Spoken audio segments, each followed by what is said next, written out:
안녕하세요. 뜨르입니다. 오늘은 인도 인문학 여행 이야기 두 번째는 인도의 수도 델리 인문학 여행 시간입니다. 먼저 델리는 참 슬픈 역사를 간직한 도시입니다. 수많은 이민족의 침입으로 인해 역사적으로 깊은 상처가 있는 곳이 바로 이 델리입니다. 처음부터 델리가 인도의 수도였던 것은 아닙니다. 영국 식민지 시대에 콜카타에서 수도를 델리로 옮기면서 델리는 정치와 권력의 중심지로 부상하게 되었습니다. 이곳은 한때 이슬람의 노예 왕국이 세워졌던 곳이자 이후 영국 식민지 통치의 중심지로 변화무쌍한 권력의 역사를 품고 있습니다. 힌디어에는 딜리 두루에, 즉 델리는 멀다라는 표현이 있습니다. 이 말은 아직 목표 달성이 멀었다는 뜻으로 델리가 그만큼 쉽게 닿을 수 없는 이상과 권력의 상징이라는 의미이기도 합니다. 고대부터 델리는 수많은 왕조의 흥망성쇠가 교차한 고도입니다. 서양 세력이 풍요로운 힌두스탄 평원을 점령하기 위한 교두보로 삼았던 곳이기도 하고 1857년에는 영국 식민 통치에 맞선 대반란이 일어났던 역사적 장소이기도 합니다. 오늘날의 델리는 여전히 환상 속의 도시이자 어쩌면 평생 발을 디딜 수 없는 민중들에게는 먼 도시로 남아있을지도 모르겠습니다. 인도 정치와 교통의 중심지이긴 하지만 오래 머물기에는 결코 쉬운 도시가 아닙니다. 간디가 말한 대로 인도의 호는 도시가 아니라 촌에 있다라는 말이 여전히 유효합니다. 델리라는 도시는 때로 잔혹하게 느껴집니다. 빈부격차가 너무나 뚜렷하고 물질 문명을 비판 없이 받아들이면서 전통적인 인도의 정신이 희미해진 곳이기도 합니다. 그런데도 무굴 제국 시대의 장엄한 분위기는 여전히 도심 곳곳에 남아있습니다. 올드델리를 걸어보면 좁은 골목길과 큰 길을 지나는 동안 인도 특유의 색채, 향기, 사람들의 웅성거림이 온몸으로 전해집니다. 마치 우리가 시간여행을 하듯 그 시대로 되돌아간 착각이 들 정도입니다.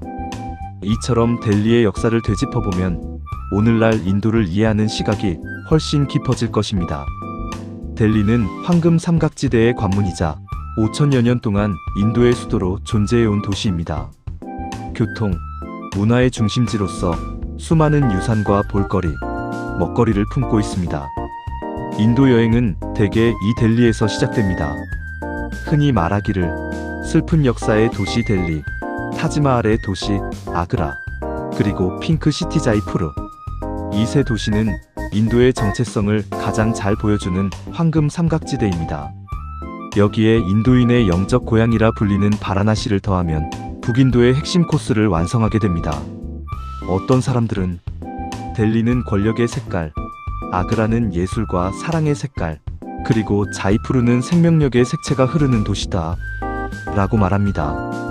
델리는 뉴델리와 올드델리를 아우르는 이름입니다.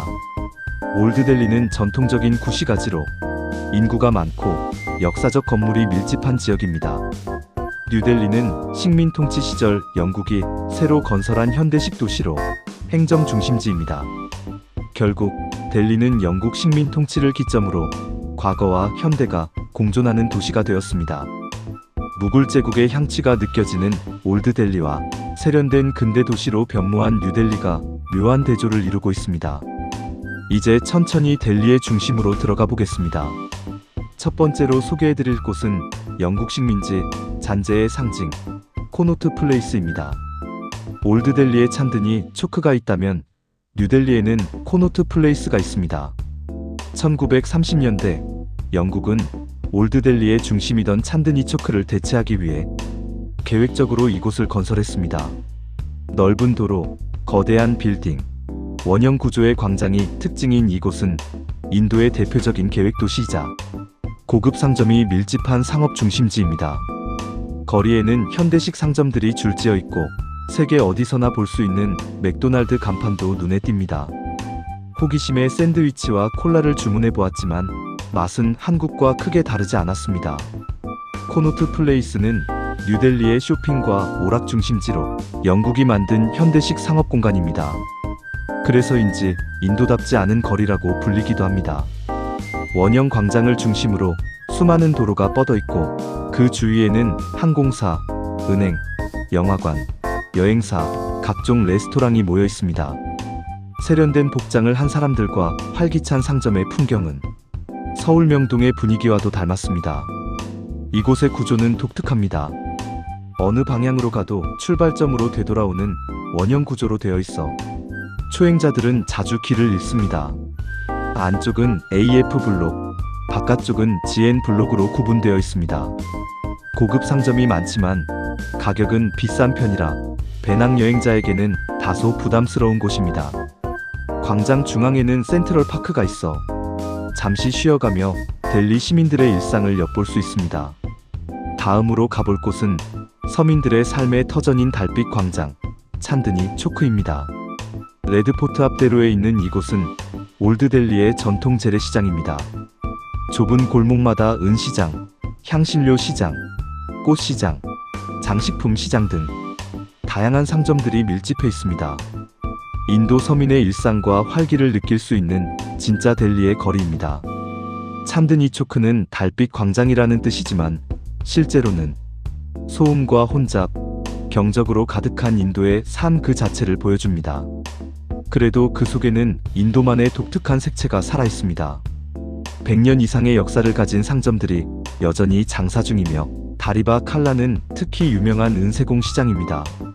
여기에서는 전통 액세서리와 장신구를 은의 무게로 거래합니다. 또한 시장 안에는 오래된 제과점과 카레 가게, 현지인들이 즐겨 찾는 저렴하고 맛있는 식당들이 많습니다.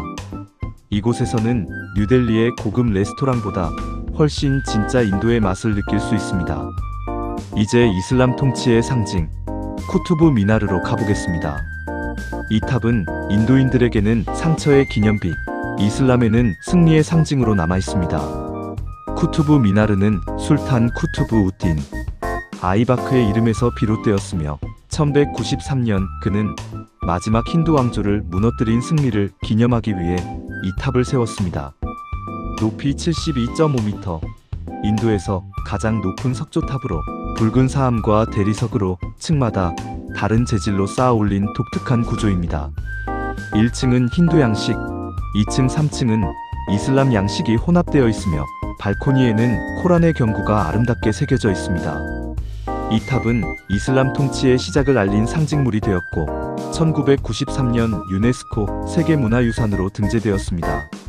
한편 힌두 사원을 파괴하고 그 자리에 세워진 만큼 힌두교도에게는 여전히 치욕의 상징이기도 합니다. 탑 옆에는 전설적인 쇠기둥이 있습니다. 두 팔로 안아 깍지를 끼면 소원이 이루어진다는 이야기가 있지만 현재는 보호망으로 막혀 있습니다. 이 전쟁 이후 인도는 600년 동안 이슬람 지배를 받게 되었습니다. 그러나 16세기 바브르로부터 시작된 무굴 제국 시대에는 다시 화려한 문화와 예술이 꽃피게 됩니다.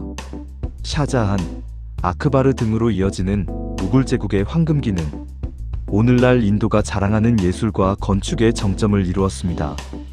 이 시기의 대표 유적이 바로 후마윤 무덤과 레드포트입니다.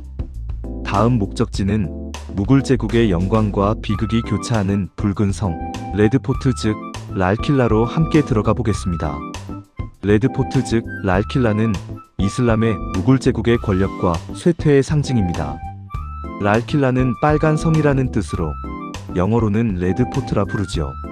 올드델리를 대표하는 명소로 아름다운 건축물과 정교한 장식의 가치를 인정받아 세계문화유산으로도 등재되어 있습니다. 성벽 안에는 여러 궁전과 사원이 있어 그 안을 천천히 거닐며 보는 재미가 있습니다.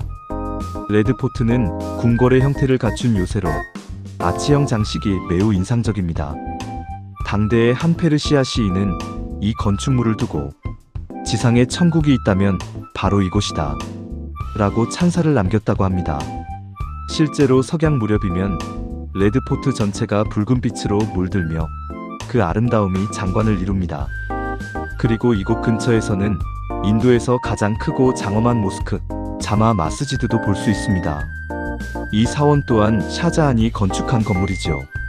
2만 명이 동시에 무릎을 꿇고 예배드릴 수 있을 만큼 규모가 크고 언덕 위에 위치해 있어 델리 시내를 한눈에 내려다볼 수도 있습니다. 이제 레드포트의 건축 역사로 잠시 돌아가 보겠습니다. 무굴 제국 제5대 황제 샤자한은 수도를 아그라에서 현재의 올드델리, 당시 샤자하나바드로 옮깁니다. 그는 1639년부터 1648년 사이에 자신의 이름을 따서 샤자하나바드 도성을 세우지요. 그가 세운 위대한 건축물로는 타지마할, 붉은 성이라고 불리는 레드포트, 자마 마스지드 등이 있습니다. 하지만 이 위대한 건축이 오히려 화근이 되었습니다. 샤자한의 지나친 건축으로 인해 국고가 고갈되었고 그 틈을 타 아들 아우랑제부가 반란을 일으킵니다. 결국 샤자한은 자신이 직접 지은 레드포트에서 거의 살지 못했습니다. 아들 아우랑제부가 반란을 일으켜 그를 폐위시키고 아그라성에 유폐시켰기 때문입니다. 권력은 부자간에도 나눌 수 없다는 말이 떠오릅니다. 조선의 태조 이성계 또한 아들 태종 이방원의 힘없이 조선을 세울 수 없었지만 결국 권력의 자리를 나누지 못하고 비극을 맞았지요. 이처럼 권력의 속성은 냉정합니다. 잡기 전엔 그토록 갈망하지만 잡고 나면 모든 것이 정당화됩니다. 동지와 형제, 심지어 아버지에게조차 칼을 겨누게 만드는 것이 권력의 본질입니다. 결국 아우랑제부는 레드포트에서 제국을 통치하며 무굴 왕조의 마지막 황금기를 이끌었습니다. 그가 죽은 뒤 제국은 서서히 흔들리기 시작했고 무굴 왕국의 영광도 서서히 사라져갔습니다. 레드포트의 성벽을 보면 그 위용이 여전히 인상적입니다. 성벽의 길이는 2.5km에 달하며 성은 몇 개의 성문으로 둘러싸여 있습니다. 전략적 요충지에 세워졌던 만큼 궁전이자 전투 요새의 역할을 동시에 담당했습니다. 당시에는 성벽 앞에 10m 깊이의 해자가 있었고 성문은 전투용 코끼리가 돌진하지 못하도록 급한 컵으로 설계되어 있었다고 합니다. 지금은 성문과 일부 성벽만이 남아 도로 옆을 따라 옛 위용을 느낄 수 있습니다. 입구는 찬드니초우크를 마주한 라오르문입니다. 입장 시간은 일출부터 일몰까지라 여유롭게 관람할 수 있습니다. 하지만 이 문은 군사적으로는 결점이 있어 이를 눈치챈 아우랑제부가 흙으로 다시 성벽을 쌓았다고 전해집니다. 성문을 지나 상점가를 통과하면 디와니암에 도착합니다.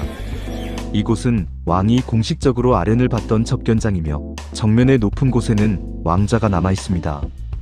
야무나강을 등진 곳에는 디와니카스, 랑마할 등의 궁전이 이어집니다. 지금은 다소 조잡해 보이지만 옛날에는 눈부신 화려함을 자랑했습니다. 디와니카스에는 순금과 루비, 다이아몬드, 진주로 장식된 공작 왕자가 있었다고 하지요. 건축 비용은 타지마할보다 2배 이상 들었다고 합니다. 이로써 무굴 제국의 찬란했던 부와 영화를 짐작할 수 있습니다. 그러나 1739년 페르시아의 침략으로 이 궁전은 무너집니다. 1000만 명의 무굴군이 학살당하고 보물은 약탈당하였습니다. 1857년 세포의 항쟁, 즉 인도 독립전쟁 때 영국군의 포격으로 상당 부분이 파괴되었고 무굴의 상징을 없애려는 의도에서 성 전체가 불타버렸습니다. 하지만 1948년 인도의 초대 수상 자와할랄 네루가 이 붉은 성 위에서 인도의 독립을 선포하며 그 상징을 되살렸습니다. 이후 레드포트는 인도 영광의 상징으로 다시 태어납니다. 다음으로 향한 곳은 라지가트입니다. 라지가트는 힌디어로 왕의 무덤을 뜻하며 비폭력 저항운동의 상징 마하트마 간디가 화장된 장소입니다. 간디는 말로만이 아닌 온몸으로 비폭력 저항운동을 실천한 지도자였습니다. 그의 사상은 인도뿐 아니라 전 세계에 영향을 주었습니다. 특히 한국의 촛불 집회 역시 그 영향 아래 있었다고 할 수 있습니다. 평화로운 비폭력 시위는 국민의 마음을 하나로 모으는 힘이 있었지요. 이와 관련하여 미국 덴버대의 에리카 체노워스 교수가 제시한 3.5% 법칙이라는 것이 있습니다. 한 나라의 인구 중 3.5%가 비폭력적인 방식으로 지속적으로 시위하면 그 정권은 유지될 수 없다는 것입니다. 실제로 필리핀의 피플파워, 세르비아의 반독재 운동, 그리고 2016년 대한민국의 촛불 집회가 그 대표적 사례로 꼽힙니다. 이처럼 간디의 사상은 오늘날에도 강력한 울림을 주고 있습니다. 라지가트는 지금도 간디를 추모하는 이들로 붐빕니다. 입구에서 신발을 벗고 들어서면 중앙의 검은 대리석 위에 간디의 마지막 말 하이라모 라마 시니시어가 새겨져 있습니다. 그 앞에는 꽃이 가득 놓여 있고 꺼지지 않는 불이 타오르고 있습니다. 한쪽에는 하리잔 세바, 즉 신의 백성, 천민을 돕자라는 글귀가 새겨진 헌금함도 있습니다. 간디는 신은 진리이다라고 했습니다. 그에게 신은 숭배의 대상이 아니라 진리 그 자체였지요. 그래서 간디를 존경하는 일은 그를 숭배하는 예배가 아니라 그의 삶과 진실을 따르는 일입니다. 라지가트 근처에는 간디의 가족과 인도 지도자들의 화장터가 모여 있습니다. 그중 한 곳이 국립간디 박물관입니다. 이곳은 간디가 암살당하기 전까지 거주하던 집을 박물관으로 개조한 공간으로 그의 생애와 사상을 한눈에 볼 수 있습니다. 입구의 계단에는 간디의 초상화가 걸려 있고 2층으로 올라가면 그가 실제 사용하던 물레가 보입니다. 간디는 국산품애용 운동 즉 스와데시를 외치며 손수 옷감을 짜입었습니다. 스와데시 없는 스와라지, 자치는 영혼 없는 시체와 같다. 이 말은 간디의 실천적 철학을 잘 보여줍니다. 박물관 안에는 그가 입던 옷, 사용하던 안경, 소금 행진 때 들고 다니던 지팡이, 그리고 그를 저격한 권총과 총탄까지 전시되어 있습니다. 모든 전시물이 간디의 헌신과 고난, 그리고 인간적 고뇌를 담고 있습니다. 박물관 도서관에는 간디 관련 도서가 14,000권 이상 소장되어 있으며 매주 일요일에는 간디 관련 영화도 상영합니다. 그의 탄생일 10월 2일과 서거일 1월 30일에는 수많은 사람이 몰려와 그의 정신을 기립니다. 오늘날에도 인도의 모든 화폐에는 간디의 얼굴이 새겨져 있습니다. 그만큼 인도인들에게 간디는 단순한 인물이 아니라 정신의 상징입니다. 다음 여행지는 타지마할이 있는 아그라로 이어집니다. 이상 뜨르TV 뜨르의 세상읽기 해유민문학연구소 블로그에서 제공하였습니다. 감사합니다.